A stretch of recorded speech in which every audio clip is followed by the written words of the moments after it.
जय हिंद दोस्तों। आज मैं बेहद ही इंपॉर्टेंट टॉपिक पर बात करने जा रहा हूं, बायोलॉजिकल वीपन। तो दोस्तों ये आपके लिए बहुत ही इंपॉर्टेंट टॉपिक होगा, इसलिए इस वीडियो को पूरे अंत तक देखें और बेहतर अंडरस्टैंडिंग के लिए आपके लिए बहुत महत्वपूर्ण टॉपिक ये होगा। तो दोस्तों आज मैं ये टॉपिक क्यों डिस्कस कर रहा हूं, ये सबसे महत्वपूर्ण बात है। तो ये टॉपिक मैं आज इसलिए डिस्कस कर रहा हूं क्योंकि कोविड 19 जो किसी से छिपा हुआ नहीं है कि ये कोरोना क्या है, लेकिन कोविड 19 के आने के बाद पूरे दुनिया की जो सुरक्षा है, जो पूरा नेशनल सिक्योरिटी है पूरी दुनिया का, वो अब सबको पता चल चुका है कि उनकी सुरक्षा पर खतरा है। दोस्तों कोरोना आने के बाद पूरी दुनिया की अर्थव्यवस्था से लेके हर व्यवस्था, जो भी व्यवस्था उनके अंदर थी, स्वास्थ्य व्यवस्था, सामाजिक व्यवस्था, हर व्यवस्था धराशायी हो गई। तो इससे यह साबित हुआ कि कोरोना एक बहुत बड़ा खतरा था और इस प्रकार का खतरा दोबारा भी किसी देश में आ सकता है।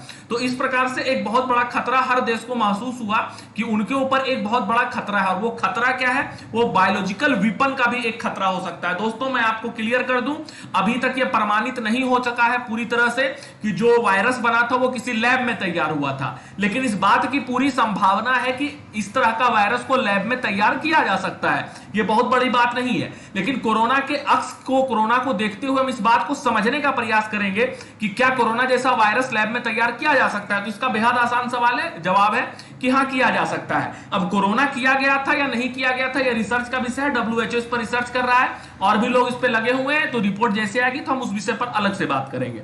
तो दोस्तों ये है क्या सिंथेटिक टेक्नोलॉजी, सिंथेटिक बायोलॉजी, ये होता क्या है? दरअसल जिस प्रकार से हमारा जो टेक्नोलॉजी आज के डेट में बढ़ता जा रहा है, तो टेक्नोलॉजी, पहले के दौर में युद्ध का मतलब क्या समझा जाता था कि किसी भी देश को अगर युद्ध लड़ना है तो उसके लिए क्या क्या चीज मजबूत होनी चाहिए, उनके पास हथियार होना चाहिए, ठीक है, उनके पास बेहतर सेना होनी चाहिए, ठीक है। तो इस प्रकार की चीज जो है पहले के जमाने में युद्ध में चलता था। लेकिन आज के डेट में जो युद्ध का तरीका है वो पूरी तरह से बदल चुका है। आज के डेट में ताकतवर देश वो है जिनके पास टेक्नोलॉजी बेहतर है, जिनके पास आर्टिफिशियल इंटेलिजेंस है, जिनके पास नैनो टेक्नोलॉजी है। तो दोस्तों आज मैं नैनो टेक्नोलॉजी और आर्टिफिशियल इंटेलिजेंस पर बात नहीं करूंगा, आज मैं बात करूंगा सिंथेटिक बायोलॉजी पर।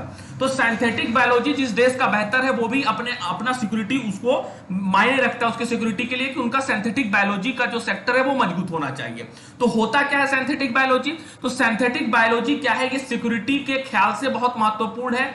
इसके अंतर्गत ये किया जाता है कि किसी भी ऑर्गेनिज्म में के अंदर कुछ छेड़छाड़ करके उसमें कुछ परिवर्तन लाके उसको सिक्योरिटी के ख्याल से इस्तेमाल किया जाता है या किसी देश के ऊपर अटैक करने के लिए उसका इस्तेमाल किया जा सकता है। लाइक कोरोना वायरस, जिस प्रकार से किसी लैब के अंदर एक वायरस को बना के किसी देश के नागरिकों के पास पहुंचा देना, और इस प्रकार से जब लोगों तक वो वायरस पहुंचेगा तो वो फैल जाएगा और वहां के पूरे लोगों का इससे भारी नुकसान होगा।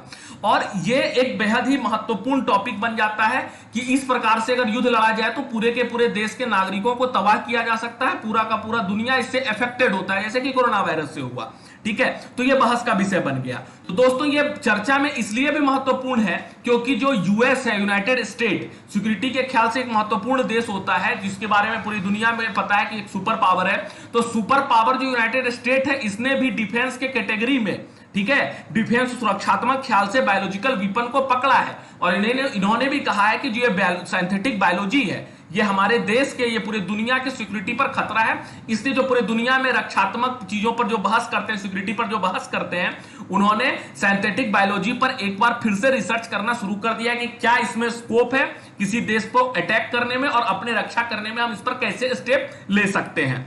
दोस्तों ऐसा नहीं है कि सिंथेटिक बायोलॉजी का सिर्फ नुकसान ही है, सिंथेटिक बायोलॉजी से कुछ बेनिफिट भी हो सकता है। क्या बेनिफिट हो सकता है कि अगर हम किसी ऑर्गेनिज्म को बेहतर तरीके से समझ सकते हैं तो हम उसका इलाज भी कर सकते हैं। दोस्तों कोरोना वायरस का इलाज भी हम लोगों ने इसी टेक्नोलॉजी की मदद से ढूंढा। हम वैक्सीन बना पाए तो हमने सिंथेटिक बायोलॉजी का इस्तेमाल किया, हमने कोरोना वायरस के जीनोम को समझा, हमने उसके अंदर के सारी चीजों को समझा और फिर उसके बाद हमने अपना व्यवस्था की और फिर आज के डेट में हम वैक्सीन बना पाने में सफल हो पाए हैं। तो सिंथेटिक बायोलॉजी जो है ये महत्वपूर्ण है, ठीक है। ये हम इसका बेनिफिट भी है और बहुत तरह का जो बीमारी जो लोगों को होता है, अनजाने में हो जाता है, तो उसमें बेनिफिट करने का काम करता है सिंथेटिक बायोलॉजी। लेकिन आप एक बात फिर समझिए कि किसी चीज का बेनिफिट है तो उसका लॉस भी है और हमें दोनों चीज को समझते हुए आगे बढ़ना है। दोस्तों क्या हुआ यह है कि बायोलॉजिकल को लेके जो एक हमारा कमिटी बना हुआ है, ठीक है।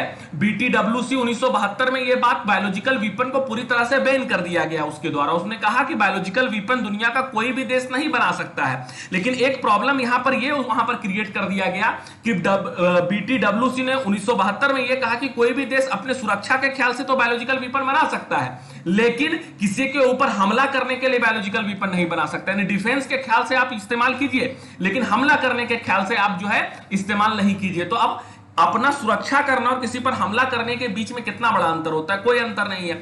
अब कोई देश अपने सुरक्षा के ख्याल से बंदूक बना रहा है और वो उसी बंदूक का इस्तेमाल किसी पर हमला करने के लिए भी कर सकता है। दोस्तों, दुनिया में किसी भी हथियार का निर्माण किसी को बर्बाद करने के लिए नहीं किया गया था। हर हथियार का निर्माण सुरक्षा के लिए ही किया गया, लेकिन हर हथियार ने बाद में तबाही करने का काम किया। आप सबको पता है कि किस प्रकार से एटम बम से तबाही मचा, किस प्रकार से बंदूक, गोली और तमाम तरह से लोगों को तबाह करने का प्रयास किया गया। तो दोस्तों, एक बार पूरी दुनिया में फिर से बायोलॉजिकल वीपन पर, सिंथेटिक बायोलॉजी पर बहस शुरू हो गया है, इसलिए हमने आज इस चीज पर वीडियो बनाया। दोस्तों, अगर ये टॉपिक आपको समझ में आया तो वीडियो को जरूर लाइक करें, चैनल को सब्सक्राइब करें और वीडियो को और लोगों तक शेयर करें। बहुत बहुत धन्यवाद।